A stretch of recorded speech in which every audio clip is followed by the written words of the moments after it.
Hello friends, आप सभी का एक बार पुनः हमारे online platform study with GK YouTube channel पर हार्दिक स्वागत है। तो इस वीडियो सीरीज के अंतर्गत हम चर्चा करने जा रहे हैं अंतर्राष्ट्रीय राजनीति एवं संबंधों पर आधारित महत्वपूर्ण प्रश्नों के बारे में, जो किसी न किसी प्रतियोगी परीक्षा में पूछे गए हैं और आगामी आने वाली प्रतियोगी परीक्षाओं के आधार बन सकते हैं। तो आइए उन्हीं महत्वपूर्ण सवालों के बारे में चर्चा करते हैं।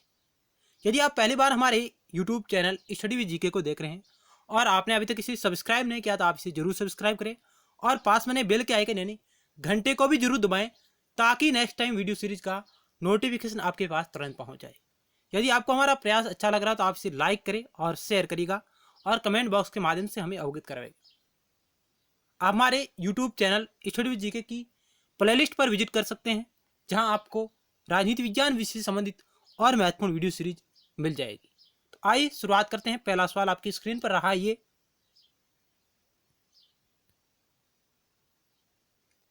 पहला सवाल क्या कह रहा है कि निस संधि 2001 का संबंध है, यानी निस संधि 2001 में हस्ताक्षरित हुई थी, उसका संबंध किससे है? यूरोपीय संघ का राजनीतिक एकीकरण करना।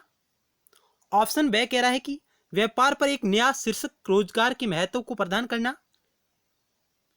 ऑप्शन से कह रहा है कि पूर्वी यूरोप के 10 देशों को यूरोपीय संघ में सदस्य दिलाने हेतु समान मौद्रिक संघ अपनाने हेतु निस संधि 2001 का संबंध किससे है?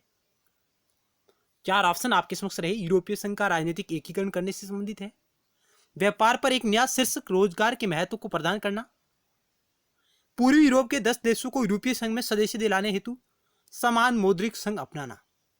क्या होगा इस क्वेश्चन का राइट आंसर? आप अनुमान लगेगा।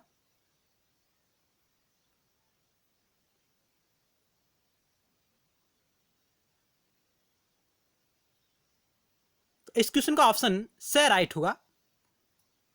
आइए देखते हैं।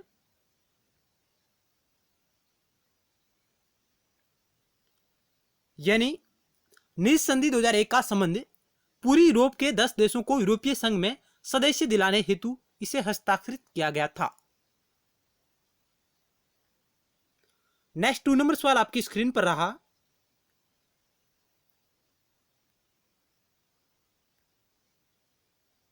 ईएच कार ने निम्नलिखित में से राष्ट्रीय शक्ति का कौन सा रूप नहीं बताया? ईएच कार ने निम्नलिखित में से राष्ट्रीय शक्ति का कौन सा रूप नहीं बताया? सैनिक शक्ति, आर्थिक शक्ति, धार्मिक शक्ति, मनोवैज्ञानिक शक्ति। बहुत ही अच्छा सवाल है। ईएच कार ने निम्न में से राष्ट्रीय शक्ति का कौन सा रूप नहीं बताया है? सैनिक शक्ति, आर्थिक शक्ति, धार्मिक शक्ति, मनोवैज्ञानिक शक्ति। क्या होगा इस क्वेश्चन का राइट आंसर? आप गैस करें।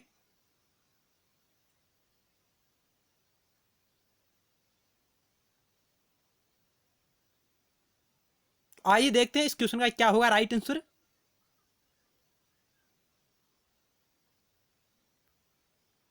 यानी धार्मिक शक्ति। ईएच कार ने राष्ट्रीय शक्ति के जो 3 प्रकार बताए हैं उनमें इन्होंने धार्मिक शक्ति को नहीं बताया है,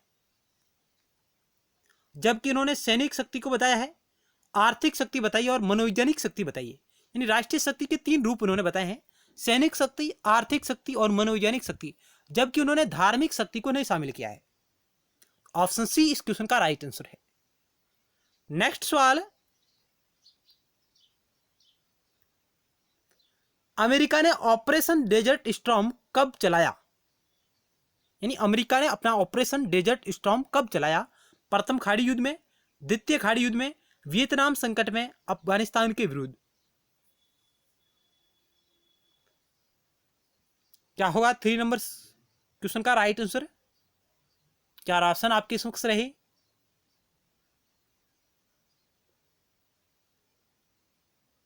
तो इस क्वेश्चन का ऑप्शन ए राइट होगा। प्रथम खाड़ी युद्ध के दौरान अमेरिका ने ऑपरेशन डेजर्ट स्टॉर्म चलाया था। प्रथम खाड़ी युद्ध। नेक्स्ट सवाल।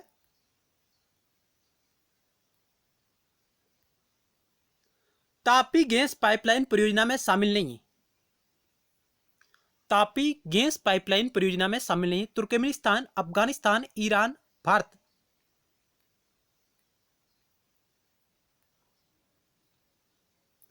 क्या होगा 4 नंबर सवाल का राइट आंसर? आप चयन करें।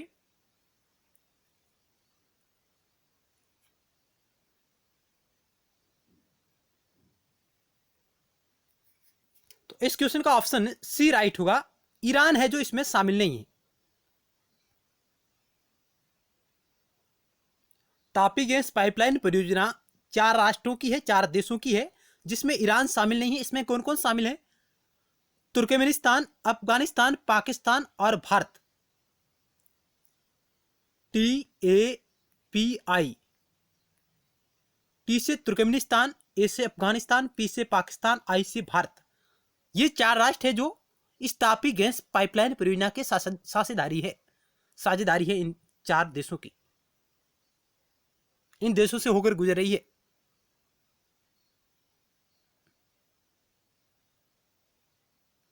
नेक्स्ट क्वेश्चन, किसने विश्व अर्थव्यवस्था की संज्ञा दी? यानी विश्व व्यवस्था को विश्व अर्थव्यवस्था की संज्ञा किसने दी है? सबीर अमीन, रोजनबर्ग, वालरस्टीन, मार्टिन वाइट। क्या होगा 5 नंबर सवाल का राइट आंसर? विश्व व्यवस्था को विश्व अर्थव्यवस्था की संज्ञा किसने दी?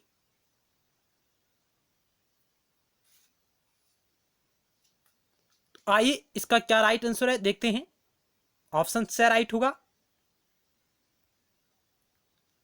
यानी वालरस्टीन ने विश्व व्यवस्था को विश्व अर्थव्यवस्था की संज्ञा प्रदान की है।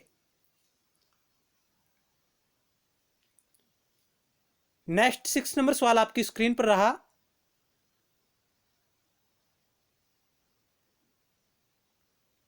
किसने मोर्गेनताउ सिद्धांत को पावर मैनिज्म की संज्ञा दी है? यानी किसने मोर्गेनताउ के सिद्धांत को पावर मैनिज्म की संज्ञा दी है, शक्ति संचय की संज्ञा दी है?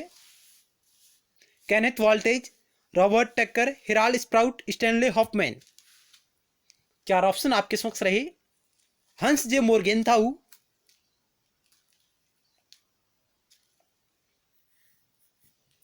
जो यथार्थवादी विचारक हैं, यथार्थवादी उपागम के फादर कहलाते हैं हंस जे मोर्गेनताउ, जिन्हें पावर मैनिज्म की संज्ञा दी है किसने? Kenneth Waltz, Robert Tucker, Harold Sprout, Stanley Hoffmann. इस क्वेश्चन का राइट आंसर ऑप्शन दे होगा, स्टैनले हॉफमैन।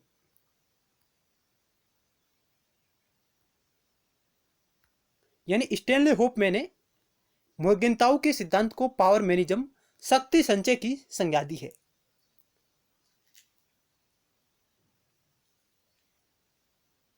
क्योंकि मोर्गेनताउ ने जो यथार्थवादी सिद्धांत दिया है वो शक्ति पर आधारित है।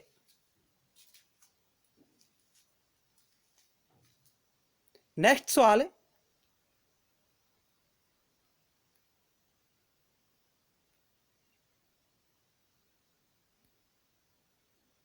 नेक्स्ट 7 नंबर सवाल आपकी स्क्रीन पर रहा।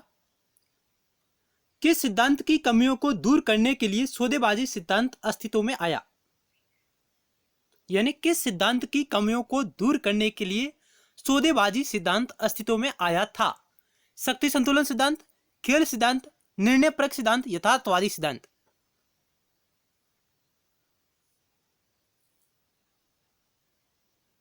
तो क्या होगा इस 7 नंबर क्वेश्चन का राइट आंसर? आप चयन करें। 4 ऑप्शन आपके समक्ष रहे।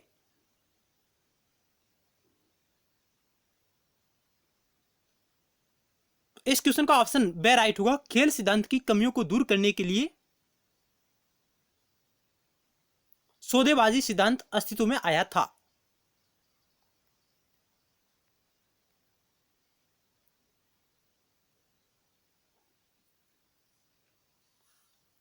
चलते हैं नेक्स्ट क्वेश्चन की ओर।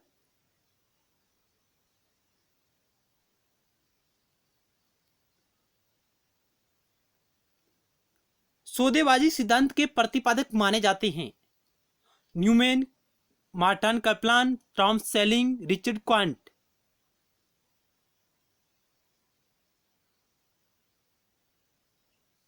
तो क्या होगा इस क्वेश्चन का right answer? Option C right होगा, टॉमस सेलिंग है जो सौदेबाजी सिद्धांत के प्रतिपादक माने जाते हैं, इससे संबंधित है।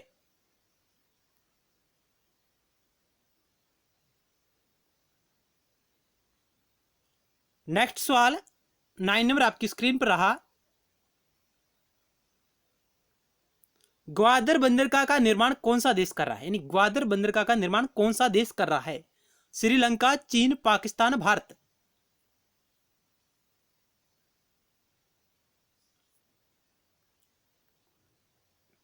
क्वेश्चन कह रहा है कि ग्वादर बंदरगाह का निर्माण कौन सा देश कर रहा है या कहां पर कर रहा है, ये क्वेश्चन नहीं है, कौन सा देश कर रहा है इसका निर्माण।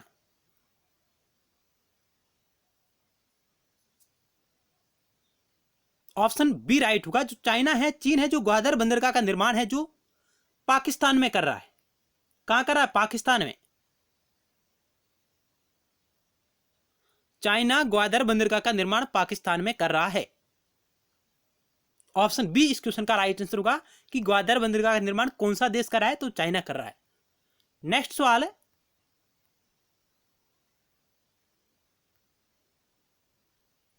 यानी पाकिस्तान में चीन के द्वारा ग्वादर बंदरगाह का निर्माण किया जा रहा है और चाइना ने ही श्रीलंका में हबनटोटा नामक हबनटोटा बंदरगाह है वो लीज पर लिया है श्रीलंका ने। श्रीलंका का हबनटोटा बंदरगाह जिसे चाइना ने 99 वर्ष के लिए लीज पर ले लिया है, यानी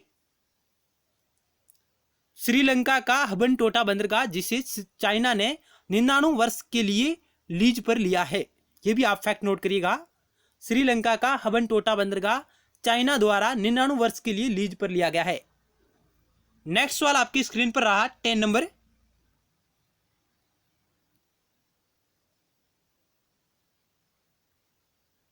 अंतरराष्ट्रीय क्रियाविधि के रूप में ग्लोबल एनवायरमेंटल फैसिलिटी किसके द्वारा सर्जित की गई है, जो विशेष रूप से विकासशील देशों में पर्यावरण संबंधी परियोजनाओं का निधि वहन करती है। यानी यहां बात हो GEF, अंतरराष्ट्रीय क्रियाविधि के रूप में ग्लोबल एनवायरमेंटल फैसिलिटी किसके द्वारा सर्जित की गई है, जो विशेष रूप से विकासशील राष्ट्र है उनमें पर्यावरण संबंधी परियोजनाओं का वित्त पोषित करती है या निधि वहन करने के लिए है। IMF, UNDP, UNEP, विश्व बैंक। क्या होगा इस क्वेश्चन का राइट आंसर, आप चयन करिएगा कि GEF किसके द्वारा सर्जित की गई है और इसका संबंध है जो विकासशील देशों में पर्यावरण संबंधी परियोजनाओं को वित्त पोषित करना है।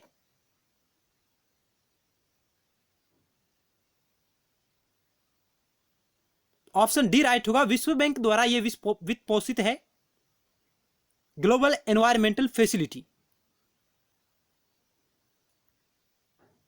यानी GEF विश्व बैंक द्वारा सर्जित की गई है जो विकासशील राष्ट्रों में पर्यावरण संबंधी परियोजनाओं को वित्त पोषित करने की एक प्रक्रिया है। तो इस वीडियो सीरीज के अंतर्गत हमने अंतरराष्ट्रीय संबंधों और राजनीति पर आधारित 10 महत्वपूर्ण सवालों के बारे में चर्चा की। आज समय अभाव के कारण हम 10 सवालों के बारे में चर्चा कर पाएंगे।